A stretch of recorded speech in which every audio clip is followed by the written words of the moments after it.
Welcome to Who Knew. We are fans of the current series of Doctor Who, and here we discuss our likes, dislikes, and insights into the modern regeneration of the show. Subscribe, review, and listen to us on iTunes and Stitcher, or our YouTube channel, youtube.com/WhoKnewPodcast. All our episodes are on WhoKnewPodcast.com. You can leave comments there, or email us at WhoKnewPodcast@gmail.com. We also have an Instagram and Twitter account. Tweet at us at WhoKnewPodcast, and find us on Facebook. Today's episode is episode 6 of season 4, The Doctor's Daughter. The TARDIS kidnaps Martha and travels to a dystopian future. Like that ever happens. This episode is written by Stephen Greenhorn, directed by Alice Troughton, no relation to Patrick Troughton. It originally aired on the 10th of May 2008, and it was watched by 6.6 million viewers. Hi, this is Eugene. Let's introduce ourselves. Hi, this is Brian. Josh here. Hello, this is Auburn. Hi, this is Frank. The Doctor, Donna, and newly kidnapped Martha are thrown around in the renegade TARDIS, which lands in a tunnel on the alien world of Messaline. A group of soldiers arrive and take them at gunpoint to a processing device. It takes a sample of DNA from the Doctor, and bing, bang, bada boom, out walks the Doctor's daughter, who is handed a gun from one of the soldiers. Can we just recap real quick as to how the Martha got onto the TARDIS for people? Yes, there was a two-parter previous to this, which is the Centauran Stratagem and Poison Sky. And she called the Doctor saying, hey, I need help with UNIT and something's going on. And that's what brought the Doctor and Donna back to present-day Earth, which is where Martha is part of UNIT and they're figuring out what's going on. And at the end of the episode, she was saying goodbye to them in the TARDIS console room. And as she was about to leave, the TARDIS shut the doors and just took off. So this teaser is jam-packed. And I like the way like you get a nice little recap of the hand, you know? Well, like the camera angle right on the hand. Yeah, you know, and okay, let's explain what the hand is. And then... Yeah, which we get a synopsis of, or sort of a line recap. of the Christmas invasion. Yeah. Yeah. And it's just kind of like refreshing, you know, you got to tell people and might become important, might not, I don't know. And then when you get to the planet, it's just kind of like, okay, you're on this planet. There are warriors. Shove your hand in here. Oh, this is a genetic device. It's taking a tissue sample. It's cloning me. It's downloading memories. It's doing all this stuff. And this is just the teaser. Right. I mean, it is just boom, boom, bada bing, bada bang. I mean, there's a lot of sci-fi gobbledygook that they're just saying as well, but so much teching the tech. It's amazing that how he gets through all of it. But I had a question though, like why do they just take a sample from him and not the other two? And then I could see them doing him first, but then the story just goes on, and they don't even. It seemed to be extremely important and imperative that they take his sample right now. And then they're like, oh, now we got this one. We don't need these two. I agree. Even though with they you. said everyone. I bet you in the script it was the attack of the Hath. Oh, that stopped them. That the intent was they were going to do all three, but they did the Doctor first, and then the Doctor had to explain what just happened, which stops everything. Right. Whereas if this were real life, they would have been shoving Donna's hand. Well, no, Donna would have beaten them up. They would have shoved Martha. Well, no, Martha would have beaten them up. But I think it was intended that the Hath attack stopped them from doing anything else. Yeah, the execution versus the script maybe didn't line up. Yeah. But I see what you're saying, because that's how I was going to rationalize it too. The cut on the 10th Doctor's hand is similar to that of the Empty Child's cut. I thought that. Yeah, I thought that. Oh, I didn't get that. And you guys, I assume, recognize the first soldier, the actor. Mm-hmm. Where do you know him He from? plays Gendry in Game of Thrones. Very good. That actor would be Joe. Yeah. That's not. Are you being facetious? No, I had no idea. The actor is Joe Dempsey. He was also Chris on Skins. Did you ever watch that I UK did show? not, but I saw that in his credit. No, Yeah. he's like a kid in this. He plays a kid forever. I think Yeah. he's going to play That's a kid Gendry. his whole life. It is. Wow. I want to say that this episode is one that you just watch and enjoy. You do not go in depth. No. Yeah. Well, Martha I also, and Donna. I mean, There's more. I wasn't going to write these notes that she gets cloned fully clothed with makeup on. Right. Well, But- that is because they're making soldiers. Yeah, So she has the knowledge. soldier she can template. yeah. I know we're thought not that as there well. yet, but And I it's- also thought, it's a cartoon. It's fine. But I know we're not there yet, but it's also consistent with what the Hath is doing. same thing. Oh yeah. So at least it's consistent. Yeah, it's consistent. It's basically just, it's for kids. They're just This making is clones.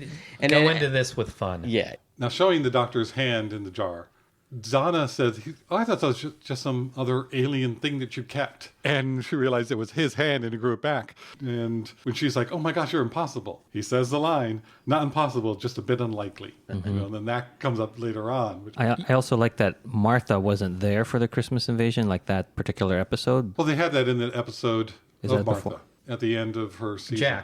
Jack comes in and he's got the hand and he's saying, "Hey, look, the hand was Oh, yeah. bubbling." With the master. And she's like, wait a minute, this is your hand? There was a flashback where we see the sword being cut off because Jack is saying, I think Jack is telling Martha. And the doctor. To go back to your answer, why not Donna? Why not Martha? Could you imagine having Donna's kid? yeah. I mean, it would be a very different story and not what they're planning on. Yeah. This is, again, I think it was supposed to be the house coming in sooner. Which is in right. the I mean, script. this show is not about the three of them getting clones. It's about the doctor's daughter. It's just the way it was put together. Back to Brian's point about so much information coming at you. I think you guys tend to watch it with the subtitles on already. And this was one where I had to stop, go back, turn on subtitles, and rewatch just to see everything that they said. There's a difference. Captioning. So I know you guys watch it with the captions already on, but this was one. Open. Being in the business, they have a whole different technology. Oh my goodness, here we go. Wording and the whole technobabble Captions are no of the longer actual closed; thing. they're now open. I also had to open the captions to watch and understand everything being said. It's actually kind of fun if you do that because even on regular episodes, you pick up things. Yeah, and usually we do by the end of it, but this was one where like right away I was like, wait a minute, I did not understand any of that. Yeah. One thing I wanted to point out is that you hear a little bit of the Doctor's theme when Jenny comes on screen. It's the orchestral version or the instrumental version that we've heard previously. Jenny, we haven't gotten her name yet, but the Doctor's daughter is played by Georgia Moffat, who we learned in our recording of the episode Time Crash that she is the daughter of the fifth Doctor, Peter Davison. And we discussed that then. Here's a clip. Now, the fun part about this is behind the scenes. Being Peter Davison was, like they said, David Tennant's doctor, the one he grew up and liked, watched. And so they were able to meet here, which was great. Later on, Tennant meets his daughter, Davison's daughter. Davidson's daughter, who is an actress. And she plays the role. We're just going to throw the timeline, or are you looking at me? You can break the timeline. It's fun. You're looking at me like, shut up. No, So I'm looking at you like, why are you looking at me so weird? I'm looking at both of you, looking at each We're other. that momentum now, but I just like we should talk about that. But Go ahead. I don't know where was that. He meets daughter. He meets Georgia. So Tennant meets Davis's daughter, who is an actress, and she got on one of the episodes coming up, and she plays a genetically created daughter of his. So she is the doctor's of the 10th daughter. Doctor, yes. So David on this show, the 10th Doctor, has a daughter. Played by and Georgia Moffat. She's a Moffat? It's like, but not the Moffat? No, you threw him off again. I wasn't going to say it because I knew it would throw him off. But we need to distinguish who these people are. I'm so confused. So Georgia Moffat is Peter Davison's daughter? Yes. Moffat, Yes. not related to Moffat? No, that's fine. Correct. And her father is the fifth Doctor. So that was interesting that she is the actress daughter of a doctor who then becomes on the show the daughter of the doctor, who then falls in love with Tennant and they get married. In real life. So in real life, she marries David Tennant, who is on TV her father. It gets a little confusing at that point. Well, it's just also He a is little bit his of, own father-in-law. it's just a funny little fantasy of that someone's, to a certain extent, someone's favorite actor that they looked up to, and then they end up marrying that actor's daughter. Nicolas Cage syndrome. What, right? Cage syndrome? Nicolas Cage when he married Priscilla Presley. Oh, that's right. That's right. He was like super in love with Elvis. Do you know that Nicolas Cage is a Coppola? Yep. Okay, well, I just learned that. Yeah, he changed his name to Cage because he didn't want to get the job because of his uncle. Do you know why he changed his name to Cage? I do. Eugene? Enlighten me. He's a comic book fan, so he liked Luke Cage. Oh, okay, that makes sense. And that's why he Maybe named didn't his know. child Named his Kal-El. child Kal-El. Kal-El. That's right, he did. And it's also why he did Ghost Rider 1 and 2. No one should have done Ghost Rider. Thank you. 1 or 2. That was good.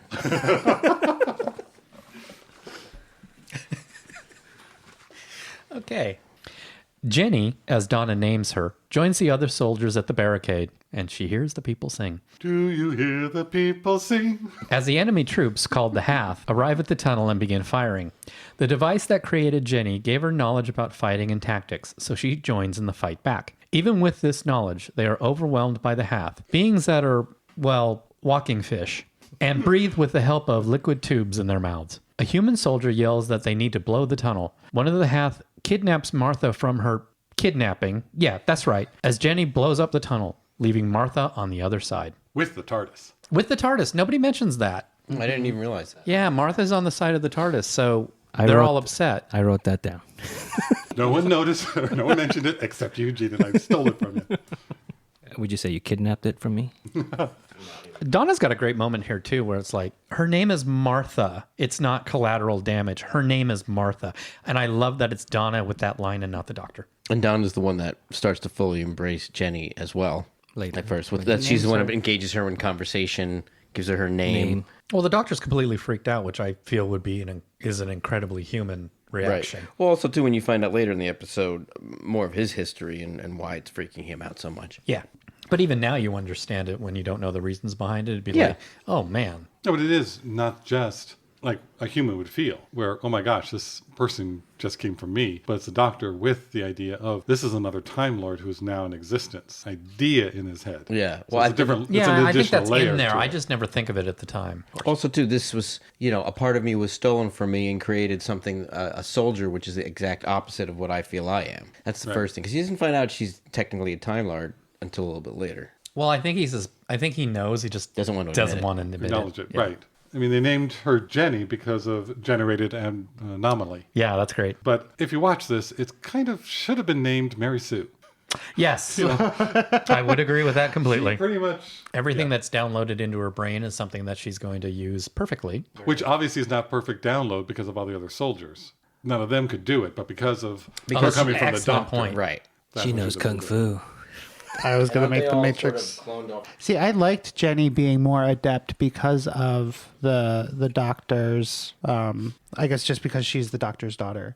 But again, like you said earlier about this episode, it is a cartoon that does not hold up to don't look too closely because everything starts falling apart very quickly. But for a fun episode, it has some fun action, and you got to see the British style gun props. I don't know if that's that thing I wanted to ask you with about Britain, that. Okay. but like the flames coming out of Yeah. them were great. I love it. I loved it. Yeah. Okay, so what's going on here is that's a real gun. They added stuff onto it. The real gun is a P90, which is a weird ambidextrous. Isn't that workout tape? No, that's P90X. Oh, I'm sorry.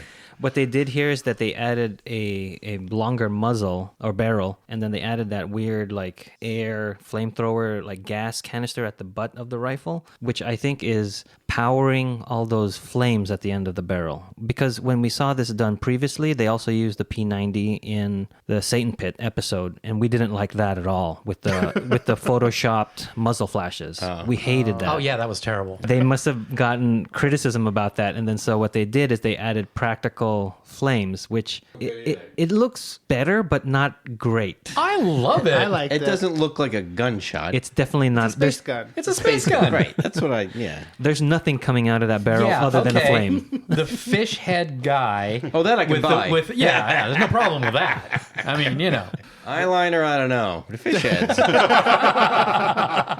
Because if you notice in the last two episodes with all the unit guys shooting rifles, they're shooting blanks. Oh, and yeah. you can see that that's practical. And I think they had to cut down on the budget with Yeah. this episode, so they did this other production. So they have Dr. Light episodes. They have Ammo Light episodes. Martha wakes up among the rubble of the explosion next to an injured Hath. She fixes his dislocated shoulder as more Hath soldiers arrive. They raise their guns on her until the injured Hath, named Peck, tells them he's all right and she did help him. She takes control of the situation and begins asking questions. They take her to their camp and show her a computer map of the city. The city is comprised of buildings connected by tunnels which house the Hath on one side and the humans on the other. I think Martha shines in this whole episode. And she's separated completely, and she does fine on her own. It's great. That's the unit training. But she's paralleling the doctor. And they play Martha's theme quite often. Is that That's Martha's theme. Right. And I realized it this time. First heard in Impossible Planet. Was that? That joke never gets old. Cut that out. I'm leaving that in. Now, does Martha understand the Hath at all? A little bit? Or... I think it starts off as kind of like a pantomime communication, and then just spending time around people speaking a language, and she just it is just starting to starts pick it up. to pick it up, and it's a cartoon, and eventually she understands it somewhat well. You have to keep saying cartoon. Yeah. Because that is so inconsistent. And that's another thing that when you start watching it to break it down, the TARDIS translates languages. Yeah. Oh yeah, But is doesn't that this? But isn't that real? But maybe that's it. Maybe it's not really a language. It's because all we hear is bubbling. We don't really hear. We hear a little bit of like. Right. at that going- Didn't even think of that TARDIS. And the TARDIS is on her side. It's not like the whole rocks are made out of something different blocking the TARDIS. Right. She's on the TARDIS side. It's So- Dolichanium blocking the TARDIS translation. I think the Hath are hearing gurgling from Martha, because wouldn't the TARDIS be translating for them as well? No. It would take a while for them. Because Martha's already in it. Yeah, but when they arrive... Yeah, when they arrive anywhere, though, everyone understands Everyone them. understands them. True. So if she was gurgling, But the then they TARDIS would is be translating hearing... for them, not for everybody else around. Yeah, well, Right, While right. they're I'm saying speaking. they're hearing that, but we, as the audience, are... We should be understanding the Hath, though, if that But is the the Hath conceit. understand English or whatever the humans are Whatever the speaking, humans, yeah. like we do. Yeah. Because they seem to know exactly what she's saying. I think the explanation. She's the one who's having a hard time understanding. In the script, the English script, the lines of dialogue were written out for the Hath, what they were saying, so that the actors doing the actions could understand what they were doing and saying. The bubbles just came in later. Okay. Oh, so the actors were actually saying something? No, the actors knew what they were saying when the bubbles were gurgling. Gotcha. I will say, though, also Peg, originally Peck. Oh, in my captions, they're wrong. it was P-E-G, Yeah, it's lowercase wrong. p. Peck. Yes. All right. The actor, when he gets his shoulder put back into place, definitely was doing like the over mime style of like, no, don't hurt this person. And, big arm movements, big hand, finger movements.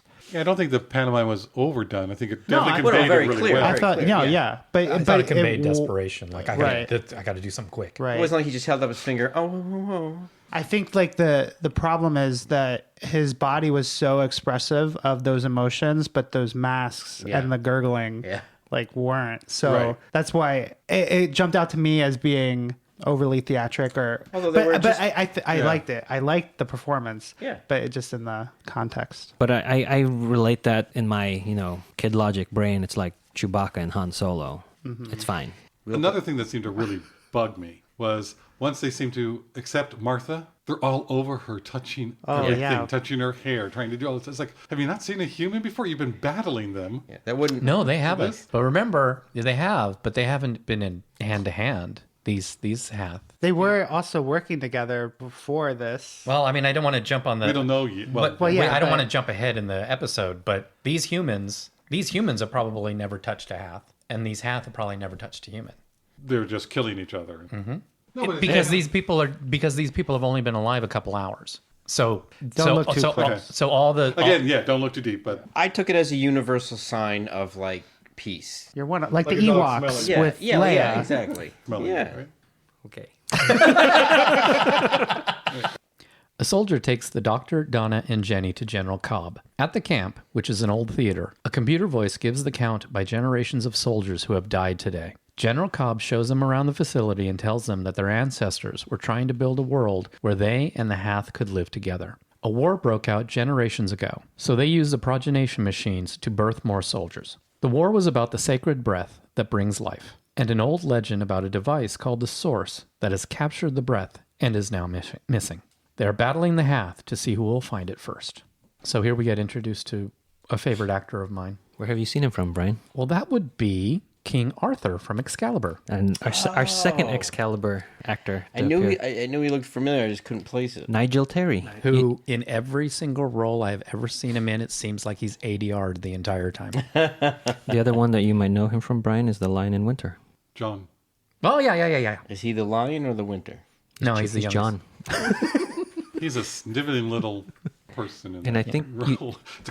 If you haven't seen not Lion it- in Winter, get it. See it. It's great. It just came out on Blu-ray. And I think, Josh, you don't recognize Nigel Terry because he doesn't have his armor on. That's why. But he has the most interesting voice I think I've ever heard. And it just doesn't sound human, so he always sounds ADR to me. He's always looking up his brow. Like his head's always tilted down. And he looks at everyone. Yeah, that's funny. He does that as John in Lion in Winter too. And it's been so long since I've seen Excalibur. I don't know if he does. I think he that must be his choice. Yeah. Or his signature choice. Yeah. I thought it was interesting. I mean, I was going to wait to mention this, but all the other clones around him are under 30. He's the only one who's old. Yeah, and that brings up because You mean we 30 know hours? we've seen the whole episode. Hopefully, these people have who are listening. But how old actually is Cobb? Right. Yes. And rewatching it again, I'm going, I wonder, is he one of the original colonists? Does he know what's really going on? Or No, I don't think he does. I don't either. I don't think he does. But that still begs the question, like, because if these people are being cloned as adults, why is he so physically old? And again, this is just speculation, how my mind works rather than anything in the story. If you're doing the colonies, I don't know if they would have aged as quickly.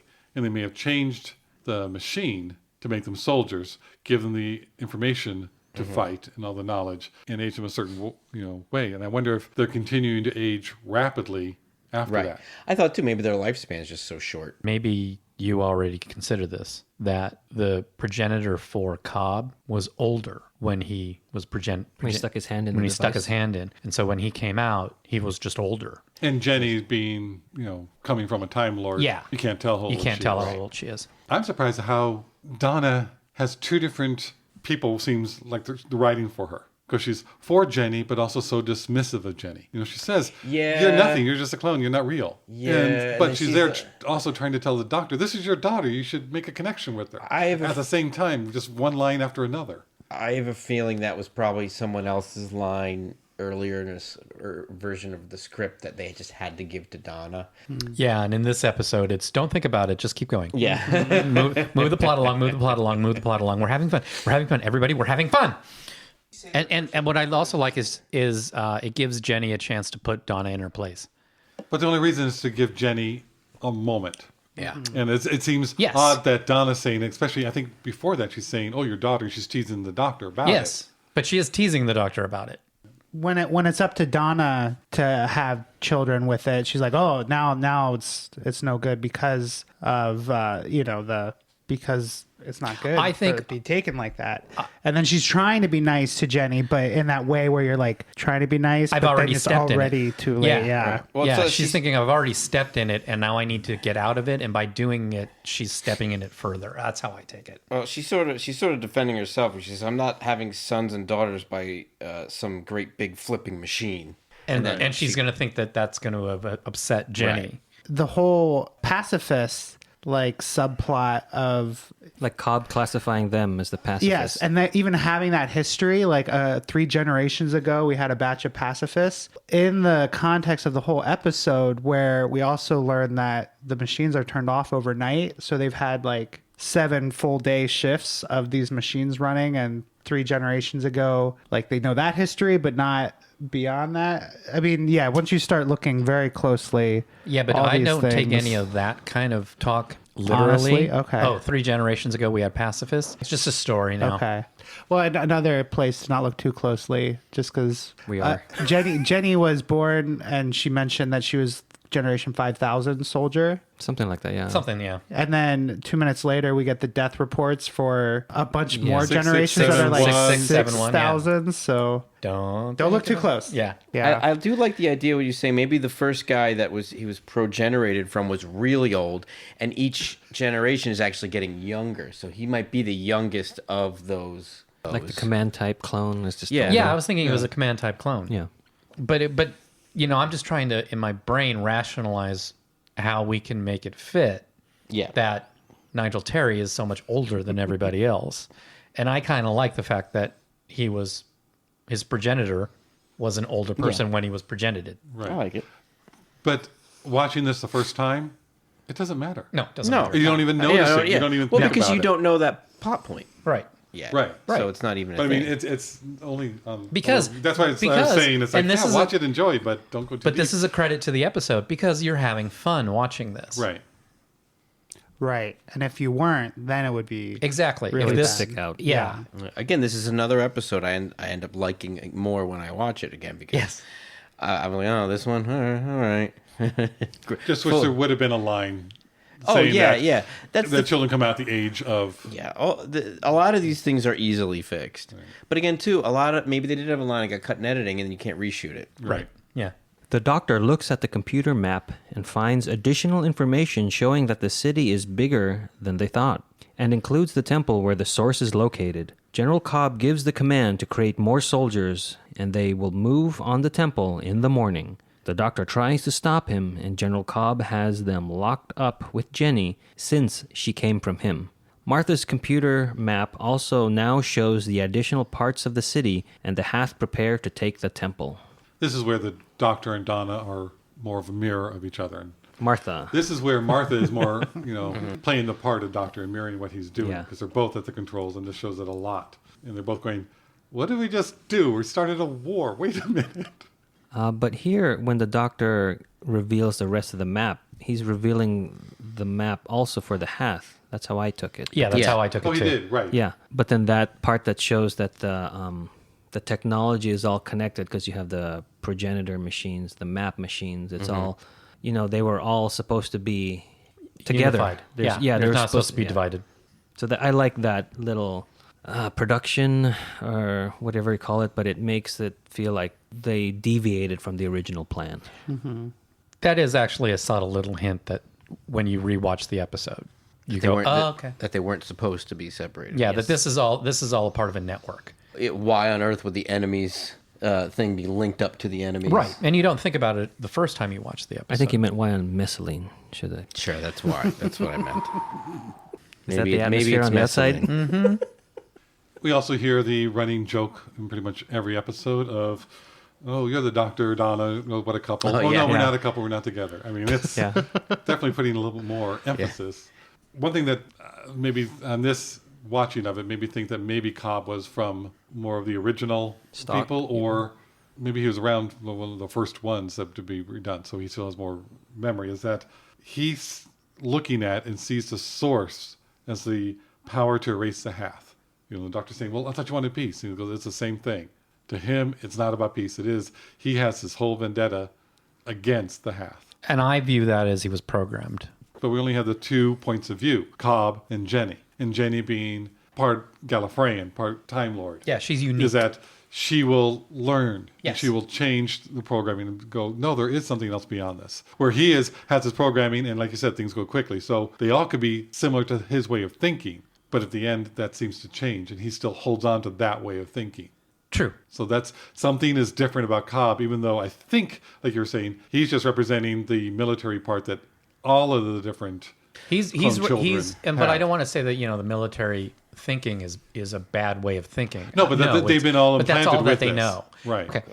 The doctor strategizes how to get out of their cell and stop the general when Jenny calls him out for being a soldier. He doesn't know how to respond, so he upgrades Donna's phone and calls Martha instead. They find out both armies are on the move, and the doctor tells her to stay where she is. But she tells him she can help, but then her phone goes dead. The doctor doesn't want Jenny to go with them, but Donna tells him that Jenny is more like him than he thought, and confirms that by showing that Jenny has 2 hearts. Jenny uses her feminine wiles to trick a guard, and they lock him in the cell instead. The doctor tells Jenny not to kill and that she has a choice. After they escape, she says she didn't kill anyone and realizes he is right. She does have a choice. They quickly head to the temple before General Cobb and his troops can get there. On their way, the doctor agrees to take Jenny with them when they leave. There's a lot that goes on in that paragraph. Yes.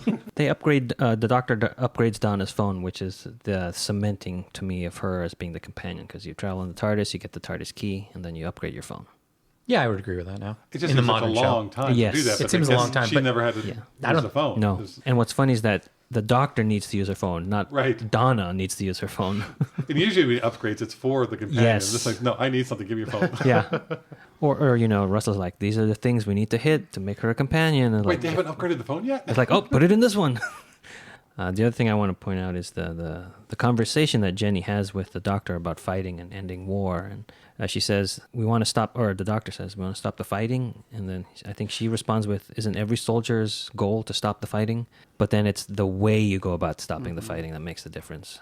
And it's, I don't know, I think it's just great here. Yeah, she was matching wits with the doctor, Yeah. line for line, and giving it right back to him, which I really liked Donna's response to it. What did she say? No, she's just loving it and just relishing it. It's like, wow, you're speechless. That's the first time. Keep going, Jenny, get him. And then she says, you have that stethoscope? And he's like, of course, the pockets are bigger on the inside. Does he say that? No, but I mean, that's my rationalization. And then that's where she proves to him that she's part Time Lord. And I think that's great that Donna's the one to do that. Right, right. In that moment, it was nice to see David Tennant's portrayal of the Doctor, that very bitter, mournful remembering of wartime and what that means. Yeah, I like when they... I mean, it is a bit soapboxy when they do it, but I really like when they show his PTSD. I liked it, but I did think it was over the top. Yeah, I mean, this whole episode's too over the Yeah. top. But yeah.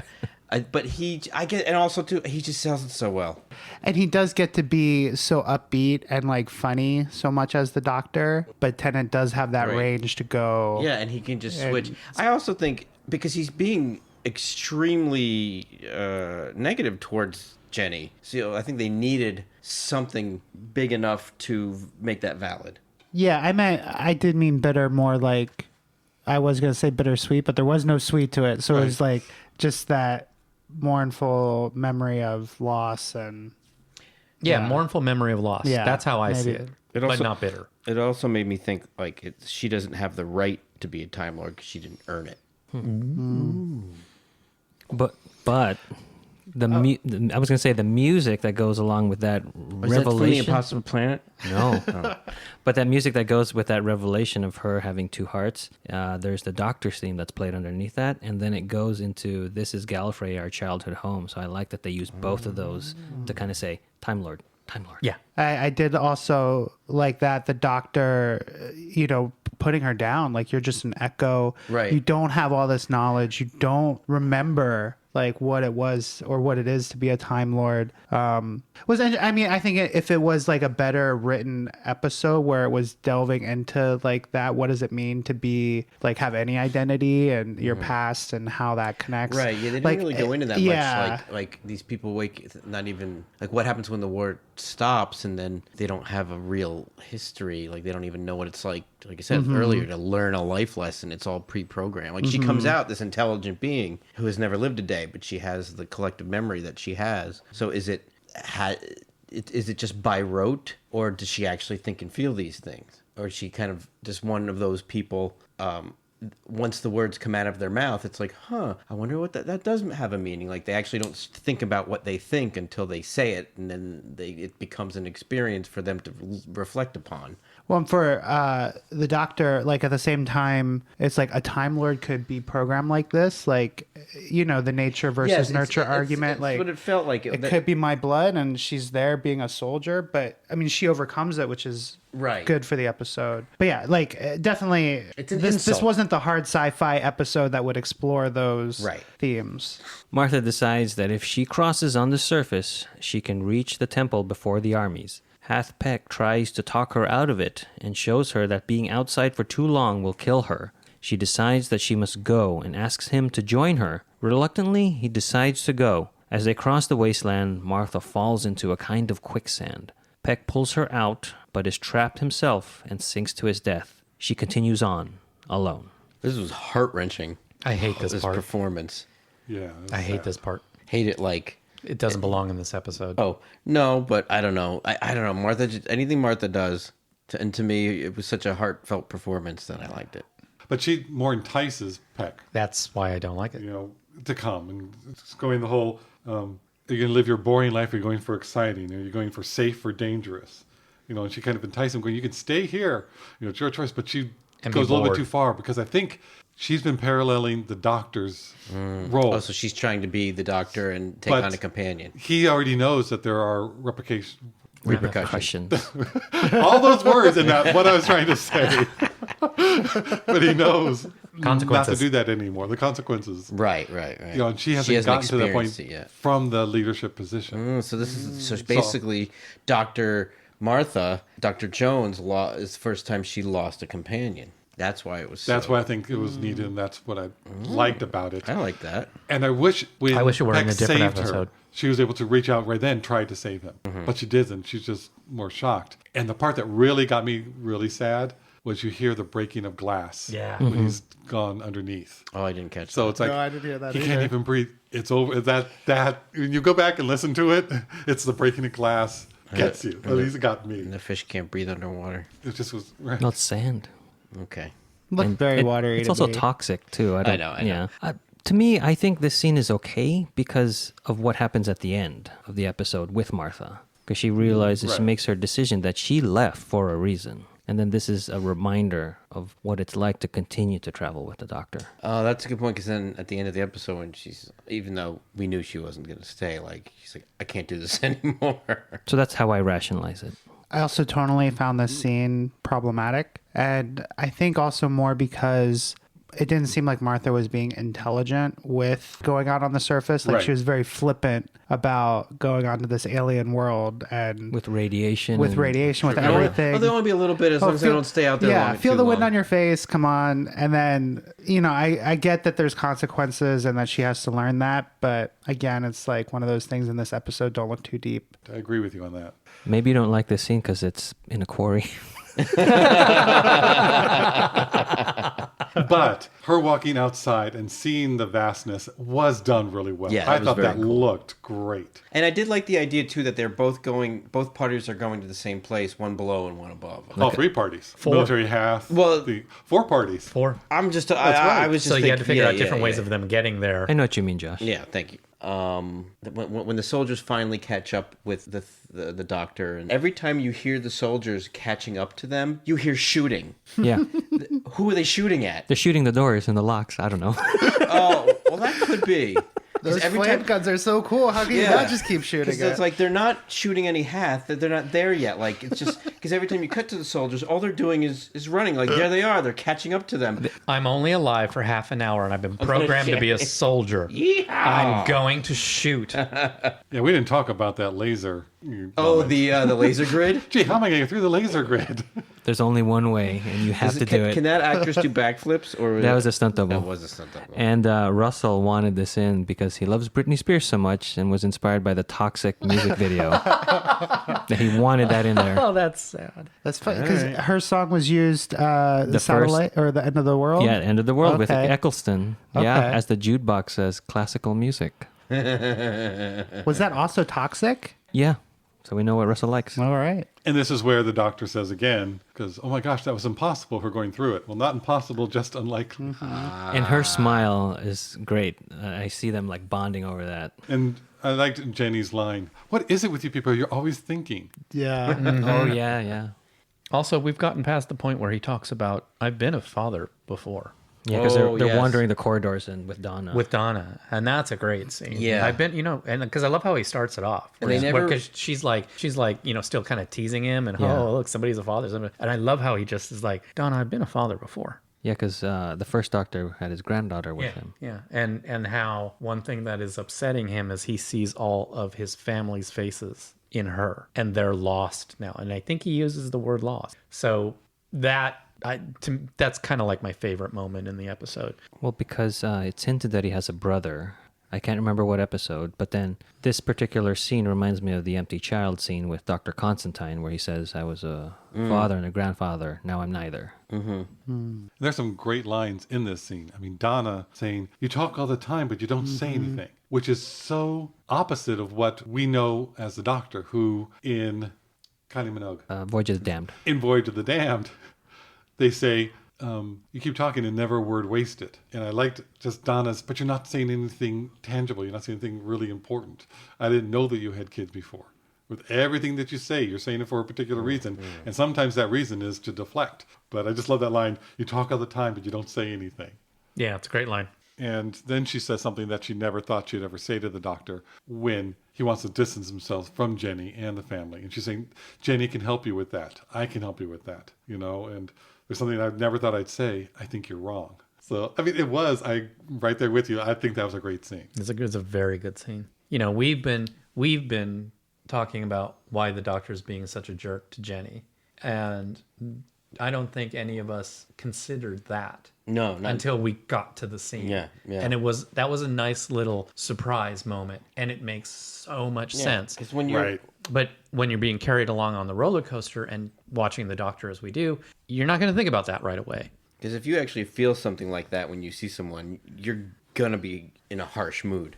When the Doctor, Donna, and Jenny arrive at the temple, they discover that it is the original spaceship that brought both the humans and the Hath to this planet. When the original commander died, the two species separated because each wanted to assume command. In more exposition news, Donna has been noticing sets of numbers in each section on their way to the temple. They seem to be counting down, but she figures out that the numbers are actually dates, marking when the robot drones finished building each section of the city. She sees that there is a clock in the ship, and according to the last date on the furthest section built, this war broke out only 7 days ago. The progenation machines produced 20 generations a day, allowing their history to become a myth, and some things that should not have been forgotten were lost. All right, so I'm a little confused. Don't think about it too much. What happened 8 days ago? What happened? Okay, everybody, buckle up. Here goes Frank. The ship landed on this planet. Okay, with how many people? Let's say 10 humans, 10 Hath. Well, this will be I a would agree with logic that. puzzle. But they have a lot of robot Okay. drones, which then go out and And build they built the the different things sections. and still building it. It's not saying exactly how long this has gone on because there's all the extra tunnels, and they just got to the Okay. original tunnels because of the map. So the map that they have, those are the more recently built tunnels. Okay. But getting back to the source of the older Okay, tunnels, but there's Hath and there's people, and they're like, "Hey, we're doing this thing. they're It's all gonna be working it together. good." They're both going to be working, And then and all the robot drones build out. And then 8 days ago, it seems, right. the commander died. Okay, so whoa, the commander died. Well, I hate you, I guess. Yeah, and I hate you too. And let's kill each other. But then the last couple people, oh, we got the machine. I mean, what? I don't get it. That's why it makes you think that Cobb was one of those original people who was either really against the Hath, did not like them, whether it was bigotry or whether it was I want the power. You know, he was not just a Ictophobia. colonist. Maybe he was one of the soldiers originally to go along to protect them against other things. Because you don't know, it's not just all scientists, but it's all colonists. It's different areas. Okay, so it's like That the would be commander that. dies, then any Who's of the, gonna any take- of the group that was opposing forces started cloning each other to fight each other to gain. Well, now that he's dead, and was the commander human or was the commander Hath? Or Hath That and we don't Hath? know, and I don't know if that matters, but it was. Okay. It was So a joint thing, they- which I don't think so, they may not have liked each other at the beginning, but they Right. said, no, we're going to do this as So when he died, peace building. there were opportunists who then started to create this thing that happened. Basically, both sides said, who died and left you in charge? Right. And then in the first couple days, all the original people died. Yes. See, since it's only been 7 days, for the first couple. Yeah, days. well, it had to have But been. somehow they changed and altered the machines that were supposed to Right. just add and produce more colonists, Right. so they can actually grow. They changed it and altered it to produce more soldiers, and that just became their gave whole them- lifestyle right. on both sides. And again, they with a game of telephone memory where it just kind of, all right, that's enough for me to be okay with. But I do have to say, I the- disagree with Frank because to me, this has all happened in a 7-day period. Just period. The doctor says because the last thing was built at a certain time, and then they stopped building. They stopped expanding out. Right, They stopped they- building it new could things. have- What they- happened to the robot drones? That's going. Well, why did they but you stop see, building? But to me, this the theme, the point of this episode is nothing but this is a war that's happened in 7 days. Boom, done. Right, and then how long they've been there is inconsequential. Yeah. I still want to know, but Right. it's not important. It's kind of like that. Oh my goodness. Was it Voyager that had the. I mean, there's probably a bunch of episodes of science fiction like this, but they had the gold and the silver robots. And I think B'Elanna helped restart them. Yeah. Proto? No, not proto. Where they're just in a war because they're. 'Cause that's all they know. That's all they know. Yeah, they're in a And war it's just just a because that's war all they for know. no reason. I mean, the other things that come to my mind are screamers. I don't know if you remember that. There's just the war that's been going on, and then they don't know who's real, who's a robot. And then there's also the forever war. I don't know. It's I a mean, science it's fiction a thing. trope. Yeah. Yeah. Okay. They run into Martha and find a huge greenhouse on the ship. In the center of the greenhouse is a terraforming orb, the Source. It was meant to be opened and make this planet habitable, to bring life. The Doctor declares the war over and breaks open the orb. They all watch in awe as the gases are released in a beautiful chemical reaction of light and lay down their weapons. All except General Cobb, who lifts his weapon and shoots at the Doctor. Jenny jumps in front of him and takes the bullet. She dies in her father's arms. Cliche check, cliche check, cliche check. Still sad. Yes. The other first time. check is that is the Webley gun that Captain Jack uses. I wrote down, is that Jack's gun? It is. Well, Is that Eugene why will it- tell us. It looked like Is that why its injuries cause no blood? Could be. They shot in the bullet pocket. Because if you notice, the shirt is not damaged. No, I know. Well, they can't afford it. That they shot that scene on the first day. They only had one shirt. Oh, man. I never thought of that. She's wearing the same. Oh, Oh, wow. yeah. When she gets in the, There's no bullet hole. There's no bullet hole. Wait, Dressed her that way. this is in the year 6000, so it's self-healing clothes. There you go. There you go. They mend. Like Back to the Future, self-lacing shoes. Do you think Cobb's people originally called him Maze? Oh, I get it because of all the tunnels. Oh, all right. Yes, that's why. Why do some people tune out? So I thought the activation of the sphere was really That's where they put the budget, huh? yeah. No, the Not in the sphere, t-shirts. yeah, the sphere looked cool, but the whole idea of terraforming a planet by breaking your little gas bubble inside your ship. Yeah. Like, Doctor, are you thinking that one through? But Yeah. don't look too deeply. It was beautiful, It was a cool set though, with the foresty interior. but it need to be Maybe magical. that's Instead what's of- supposed to happen. It but takes a you just while. didn't Instead, it have was the- more like a Jewish wedding. But I'd rather have this world-building, terraforming gas orb than, let's say, the Man of Steel planet builder destroyer thing that goes.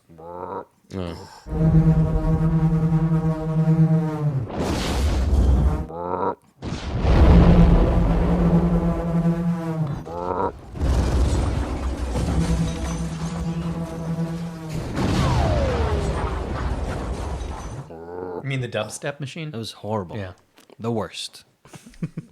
Somebody didn't like that movie. A lot of people didn't like that movie. That's true. Thank you.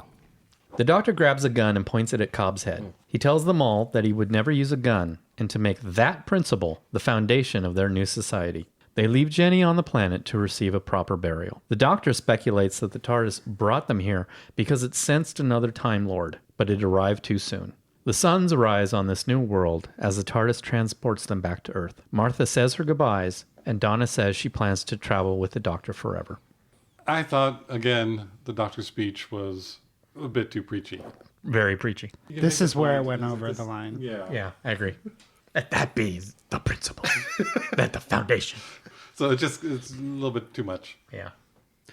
Especially the aggrandizing, Right. make me your leader, make me your moral compass.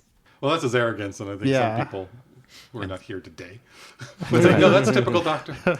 It might be typical, but it was definitely where it crossed the line. Like, I stopped being sympathetic to the Doctor there. But also, what does Martha know about Time Lord physiology? Enough to go. That's not going to help. Yeah, I thought the same like, thing. She's a Doctor, doctor. why are you listening to Martha about this? She is a doctor. Yeah. So she has some. Yeah.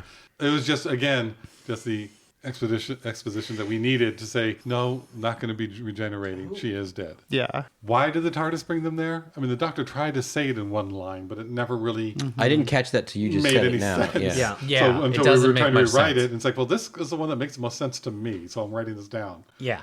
But Well, it makes sense if you Because- think of it that way. And timey-wimey, such and such. It makes sense because Martha would have left the TARDIS, but they needed her on the TARDIS for the one more episode that they had signed the actress for.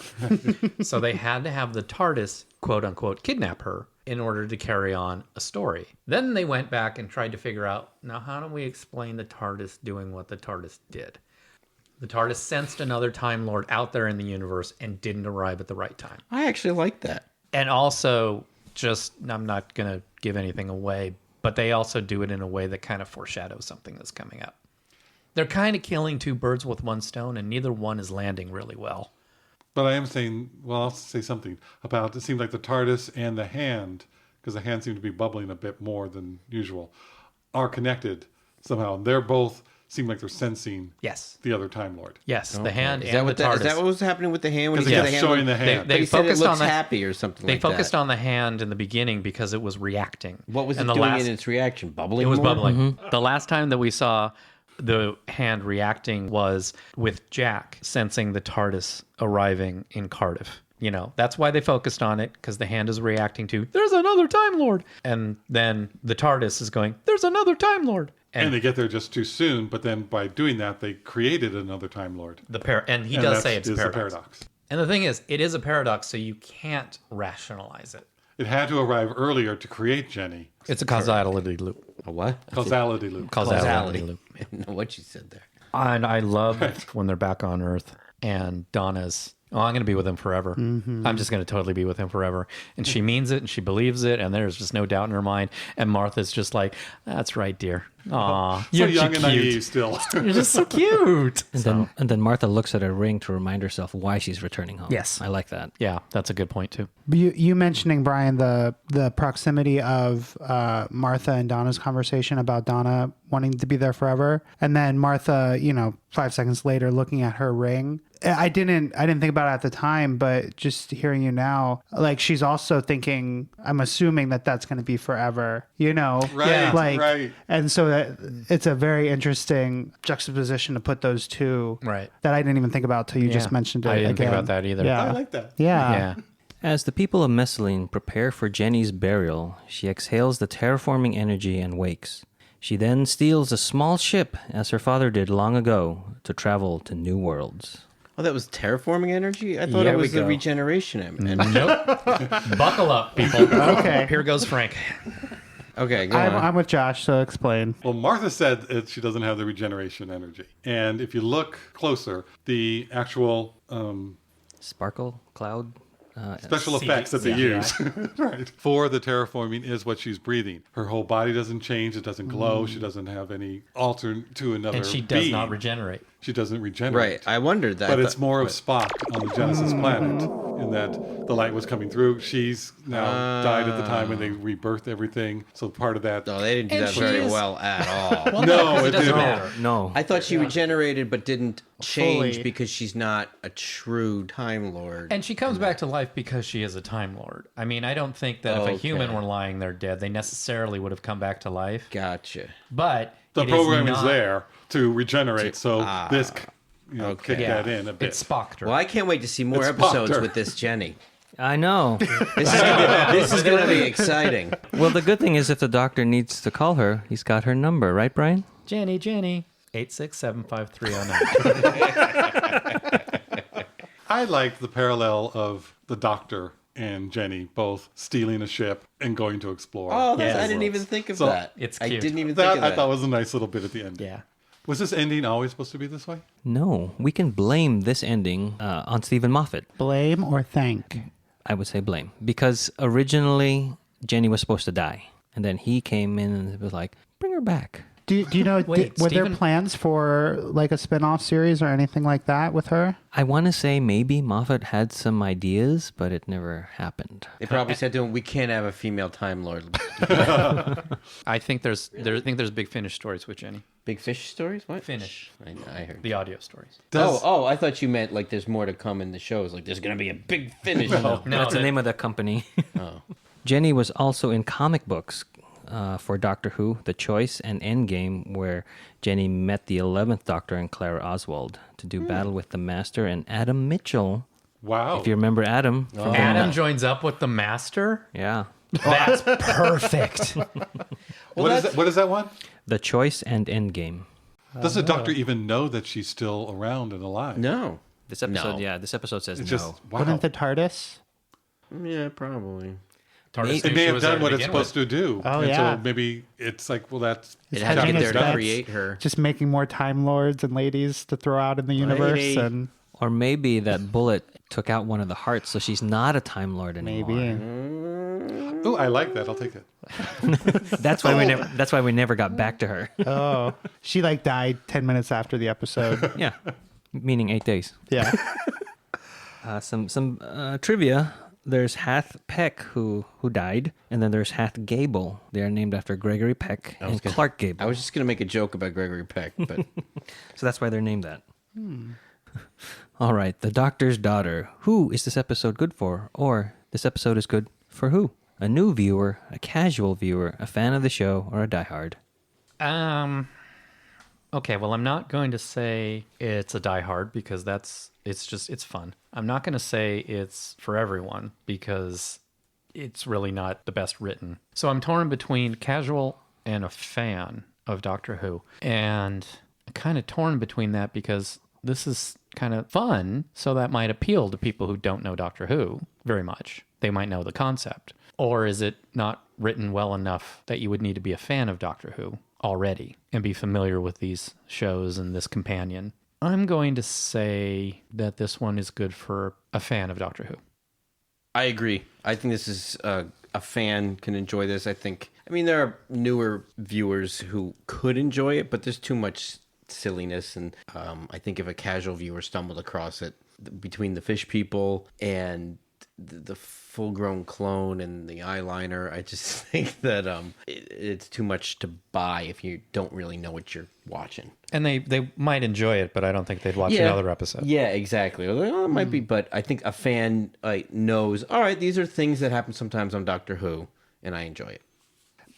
I agree that I would not show this to a new Who viewer to get them into the show for sure. And I mean, I think we're a little wishy-washy anyways on the categories. Like, it doesn't seem like we have definitive, so I'm going to say a casual viewer, because I think it is fun, and I could see if I was taking somebody through Doctor Who episodes that they weren't necessarily a full fan yet, but just to show them, like, this is kind of where it gets a little weak. You know, show them like a campy fun episode that isn't strong story-wise, but is still fun. That way you can show, like, here's where, you know, it kind of breaks down a little bit, but you can still have fun with it. And it's got fun action, and yeah, so I'm going to go with casual viewer.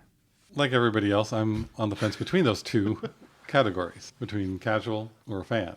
And I really wish that Arlene and Kelsey were here, even Heather, you know, wish she would be able to come to give their side of things from a female point of view, especially with this episode. Yeah. And I think we should call Heather. That would be hysterical. Originally, I liked this episode when I first saw it. I thought it was fun, and I enjoyed it a lot. Watching it again for this podcast, you know, it does break down a lot, so you don't want to analyze it too much. And then when I was writing out the synopsis for us, what we just heard, when I read that over, it's like, well, this is a fun episode, so I'm going back and forth.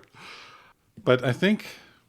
And it changes. I had it going into, you had to be the fan category before we did this whole podcast. I think I'll move it up to casual.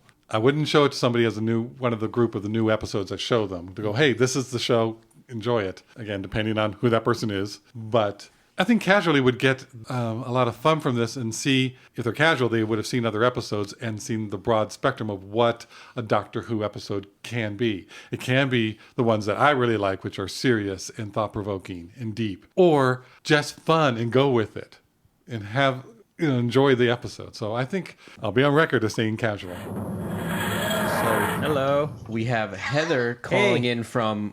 Where are you calling from? I'm calling from Portland, Oregon. Oh, from Portland, Oregon. What are you doing? What are you doing there? That's Canada. I'm helping run a comic convention. Nice. Yes, it's almost over.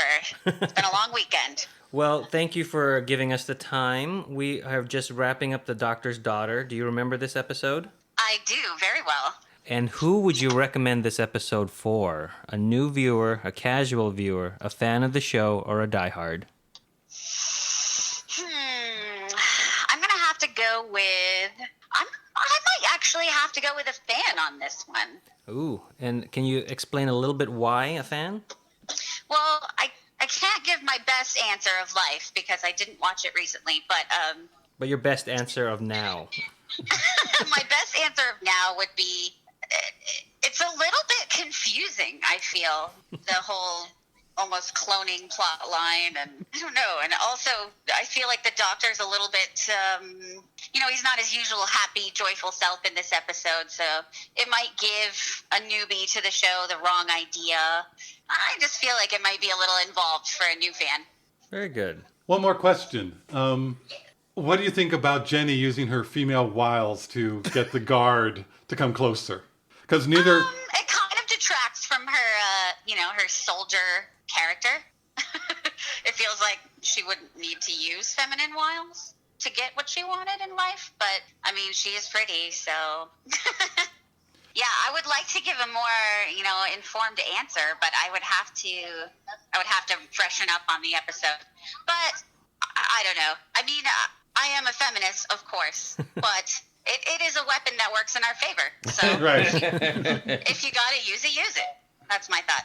Very good. We miss you. We miss you. We miss You you. guys too.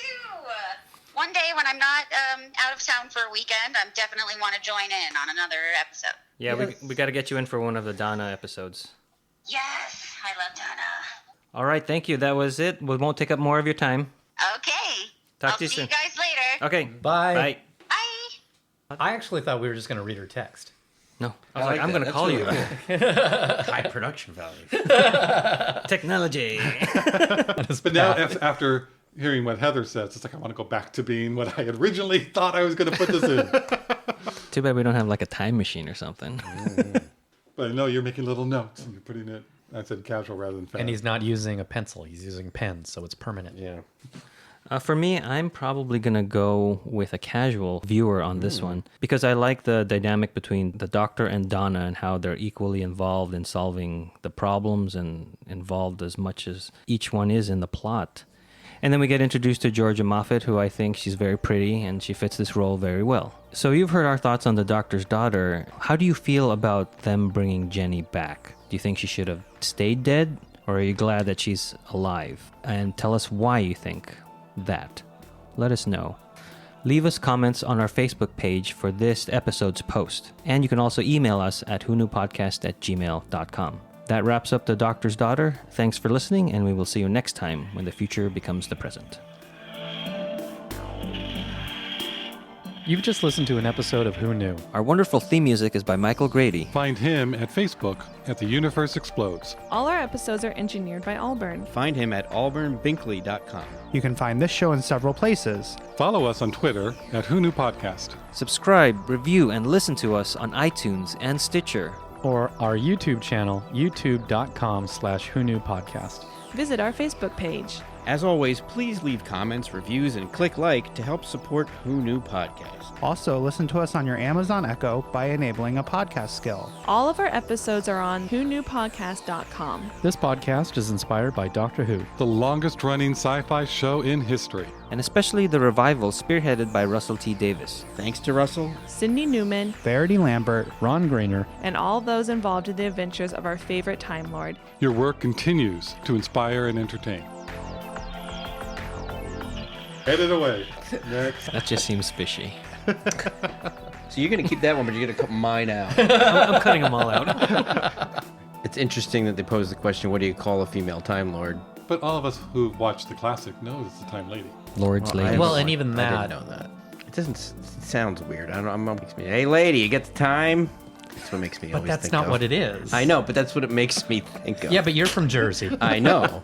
Time lady. No. That's what I hear every time.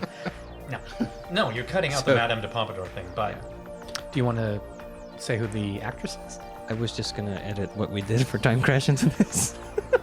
Seriously? From another episode that we did. Yeah.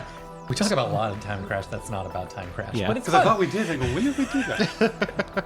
I'm my own grandpa. Sorry. No. We don't have rights for that, are we? Sorry. Does anyone have rights for that? That's not going to work, is it? Say it again. Someone else. No, I think we should just play this unedited. Save it for the daughter's doctor or the doctor's daughter episode. Daughter's doctor. Daughter's doctor. The daughter's doctor. PPO or